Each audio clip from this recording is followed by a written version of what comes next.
Don't you worry about me. Maybe it's knocked some sense into me. We have some decent racing coming up this weekend. In this particular video, I will be covering the British side of things. So, Sandown Friday, Saturday, and Aintree on the Saturday I'll cover into too.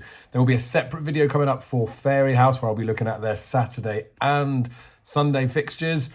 There is some serious talent on show, especially on the Sunday, but we've already got Saturday declarations in. The likes of Facile Vega's running in there, Manila Crooner's going in a beginner's chase. There are some bets to be had. So please make sure you like this video first and foremost. Make sure you subscribe to the channel. You turn on the notification bell as well so you'll know when I stick out the Fairy House video, or just come back tomorrow and the Fairy House video will be on there. But for now, let's talk about the British stuff. Actually, before we do that, let's talk about this. I cracked heads on a flume.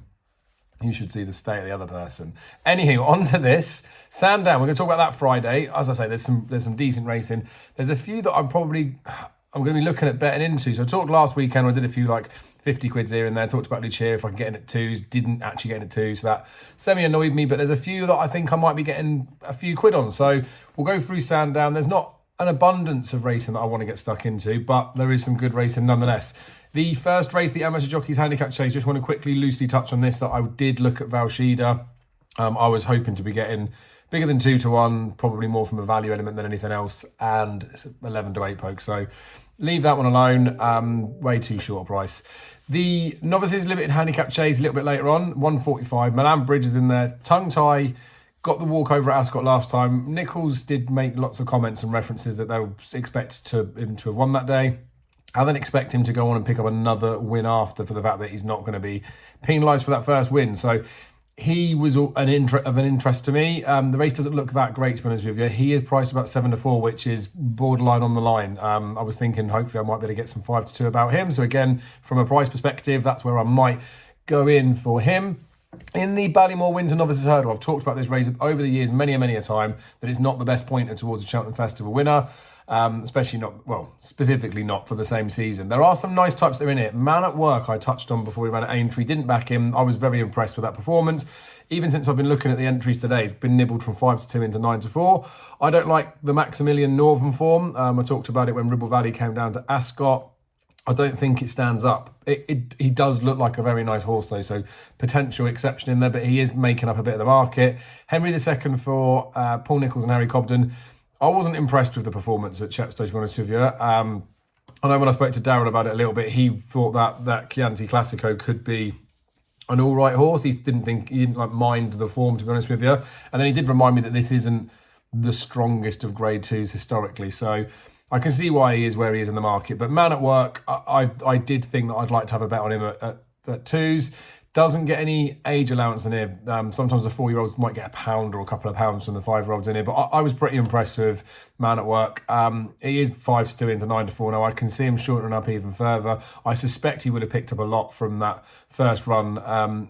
This tends to be a track where sometimes in something like the Tolworth, we might have a horse like this that might go and run well and then not sort of make the standard. But like I say in here, I don't want to be rude to the horses, but this can be a weaker race. And I think Man at Work looks well up to this. So he will be a bet. Semi-annoyed that I've missed some of the prices. It's being nibbled in. We'll see if we can go in at that. I still fancy him. Whether I want to be getting involved too much when it dips under 2-1, I'd say no. But that's where we are anyway. The Potemps handicap hurdle right at the end. It's not a Potemps qualifier. It's not the 3-miler. It's just sponsored by Potemps. It's a 2-mile race. Raymond Tusk is in it, and it's mental to think that this horse is 101 rated on the flat, has been as high as 106, and is 114 rated in this handicap hurdle. Yes, he's a 7-year-old. Yes, he's only had the 3 runs over hurdles, but he's never really looked like staying, has he? So he's semi-interesting more than anything. But Hugo's new horse, I still think this horse has got to be way better than 117. He's about 5-2 poke. Raymond Tusk was about 11-4.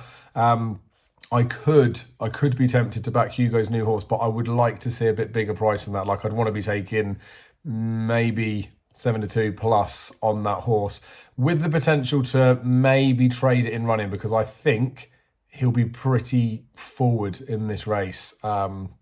So I'd want to try and risk free it somehow, because it may just be that he's a bit of a dog. But anyway, Friday's racing's pretty good. I've given you a few selections in there. We're going to move on to Saturday. And as I say, this is the Saturday for the British race, and Aintree and Sandown is all I'm going to talk about here. I'll do another video for Fairy House because I'm very excited about Fairy House. There's a couple that I want to get stuck into. There. Let's do Sandown again so that we're all covered with Sandown stuff for the 2 days. Then we'll go back to Ascot. Ascot Aintree. So the first race on Saturday, it's always a decent card. Obviously, ground potentially could be going about slightly differently, especially for the chase course to the hurdle course. It's very important to remember how it's like very different ground. You can find all the information on turf tracks, or even if you go on the BHA website, they'll tell you about rail movements, things like that. But it's soft at the moment for the hurdle course. Now, Authorised Speed, I did talk about this horse in the GG column a couple of weeks back, that I thought it'd run it'd run well, but I wasn't sure about how worldy a horse it could be. Gary Moores said that he was going to run him in a race like this under a penalty.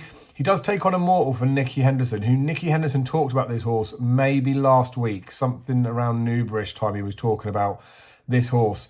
That he's really excited to get it out. So we'll have to just see what goes in there.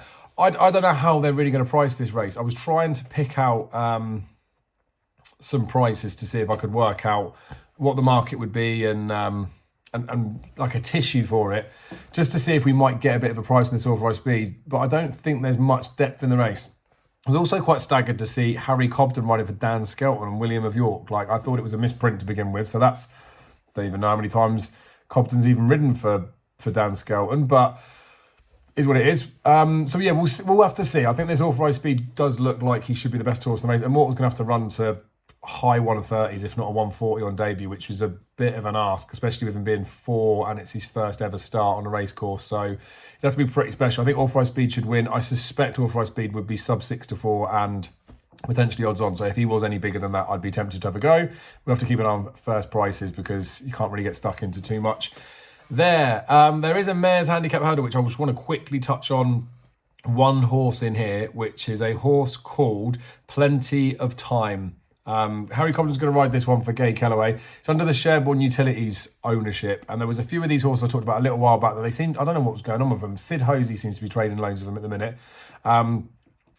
It was beaten by a Buffalo Soldier who just went and won at Newbury at the weekend. I don't think the marker 120 is too bad. First time wind up, first time tongue tie in there as well. Harry Cobden does take the ride. I think he'll be worth a few more pounds on there. So I don't know if I'll be having a bet from a watching perspective, or if you want to have a bet on a Saturday. I'd say Plenty of Time's got more than an interesting profile on that race. So could be one to have a good look at in there. Then there is an actual Pertemps qualifier. So there's the 3 mile race. They're dog shit races for betting, aren't they? And for having a massive opinion in them. So we don't really need to talk too much more about that. I do like Dolphin Square. So it'll be interesting to see how he goes. And then Ben Bromley's taking £7 off a Call Me Lord. So it looks like a tidy enough race. Then we've got the Henry VIII Novices Chase. Of course, Monmerle isn't going to run in here. He's going to step him up to 2 mile 5 in the Noel Novices Chase. So that's not so good for the our Granny Post bet. But we go again. I'm annoyed more than anything that if we'd have got some decent enough ground here, he would have gone. But then if the ground had have been... I say decent, like if it had been softer and Paul Nicholls had chosen not to run him, that would have confirmed to me that he doesn't think he can get anywhere near him. The fact that the ground is good and he doesn't want to run him on it, I can sort of get. And then also the fact of why would you run another pacer from John Bond. The thing is, though, it's worth 17 grand to second this race. It's a small field, so it has to be ground related. And I think they would have been happy with a second had the ground have been right. So we're left with Boot Hill, Honor de Jonc, John Bond, and Unexpected Party. John Bond should just win, shouldn't he? Boot Hill was good the last day. The good ground will be a massive help to him if John Bond was to be pulled out. You can see why the anti-post bettors were having a few quid on him, but I mean, John Bond will just win. I would say that I talked about it from his schooling video and I thought he jumped pretty well there. There's only a couple to go over and they're obviously schooling fences. I do think he can skew a little bit his fences like he did at Warwick. It is a novice chaser. So like I said before, with like your envoys and all them, like I want to see him make mistakes. I want to see him be smart with their feet and stuff. It should just be a formality for him, but I really want to just pay a close attention to how he jumps because I think he's only going to get better. But then they all should be doing that. Love Envoy is running in a handicap hurdle. Interesting one there. I think they've got a race lined up. I can't remember what race they said they had, but off of 139. I suspect they think that she'll go quite well in that race. I, again, wouldn't want to be betting her. She's 3-1 poke, but I think there will be a few people that would want to get interested. She is the sort of one that you could potentially say after, I wish I'd had a few quid on. 10 runners in there. Let's see how the market moves about there, but she could be sort of a place bet for those that were feeling less risky. Tingle Creek looks quite good. Captain Guinness doesn't run, which makes me lol. these short-term anti-post bets, like, you can get some good value in there. Like, I'm fuming the fact that I didn't back Nube Negro for the slower chase, but then I talked myself out of it because of Edwardstone. But then, like, Captain Guinness has been backed in, and it's not suicide, but short-term anti-post is basically the devil. It's a real bad one to be betting in. I did back Shishkin, not short-term anti-post, a little while back, and then I managed to, I cashed out of it, traded out of it on the exchanges. He is going to run potentially because of ground and all that sort of stuff, but I think Shishkin is still an absolute monster. The race at Cheltenham is a complete and utter line through for me. I do think he'll win the champion chase this year. I think Energumene only did it because the ground was so bad.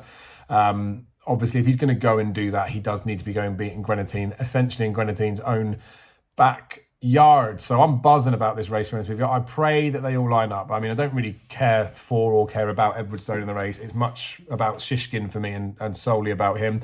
Obviously, Grenadine is a hell of a yardstick. Like, he got a 171 rated chaser. He's probably in the form of his life at the minute. But I do think that Shishkin should beat him. So it wouldn't be a betting race for me.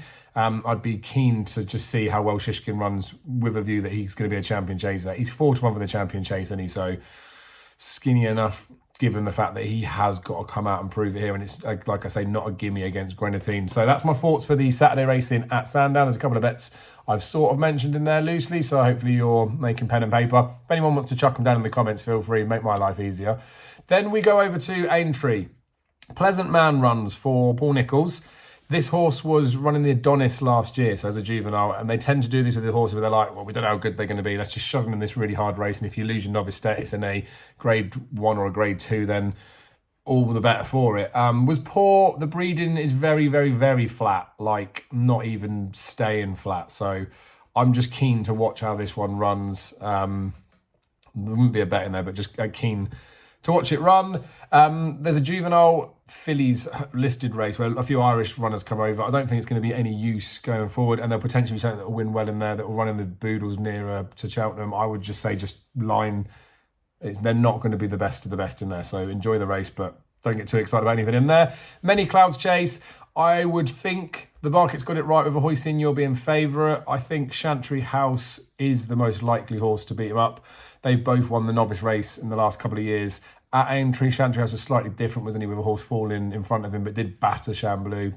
A Hoisinho was jumping, was pretty good at Aintree here, but we know that wasn't the real Brave Man's Game, and arguably it wasn't the real L'Empresse either. So I like a Hoisinho. Like I said, I think he is the right favourite. He'd be my idea of the winner. I wouldn't want to be backing him at the 7-4 that he is. I wouldn't want to be taking a risk on Chantry House either, given the couple of pull-ups. He has got to give £3 away to a Hoisinho. On official ratings, that puts him £6 well in a Hoisinho, but I'd say the pair of them are probably a lot closer matched than those numbers suggest.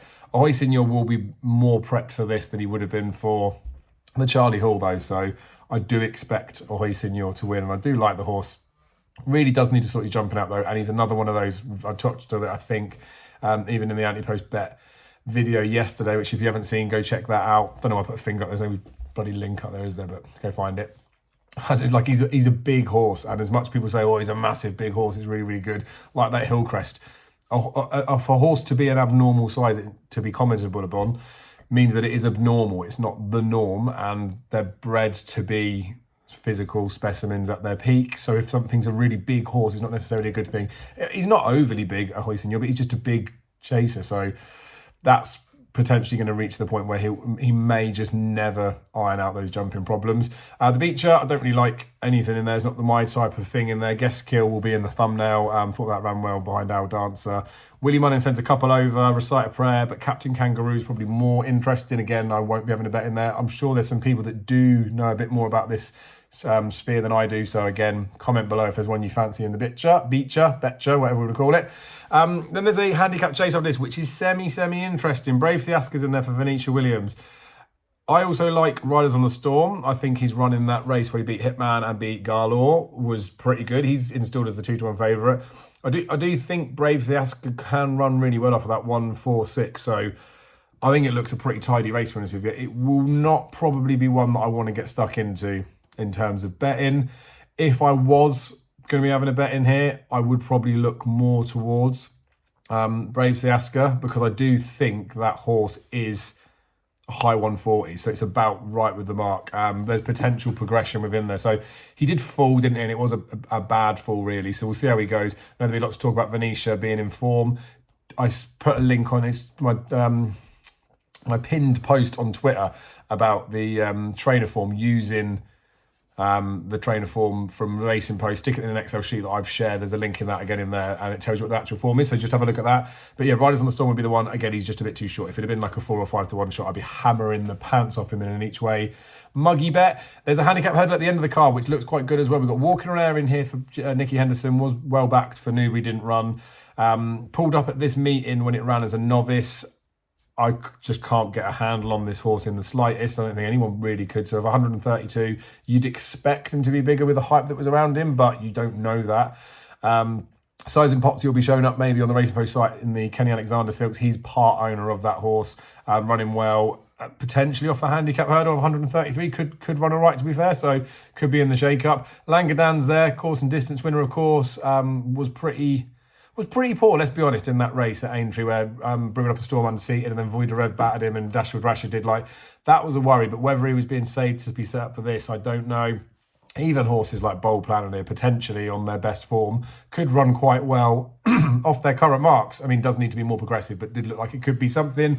Don't really like Harbour Lake, but a good looking race anyway. Don't think I'll be getting stuck in there, but it's one of those, I think, from an opinion perspective, you might want to think about maybe betting. Langadan would probably be one, like he did at the meeting, the Aintree Festival proper, was hanging out the back. So if you're looking to bet Langadan, I think Betfair SP would be a lot bigger than normal SP, because he'll be out the back, and in running traders will want to be back in the ones that are more prominent. So Langadan could be one to bet for Betfair SP. But that's the British racing done. As I say, I will put a video up for Fairy House for the 2 days there. The racing over there is insane. I touched on the GG column that I put out, so again, just go find it, have a read of that for the anti-post stuff and me talking about pointers for the weekend. If you've got any really strong bets, then let me know in the comments below. As I say, please do like the video, always subscribe to the channel, and I will see you again tomorrow.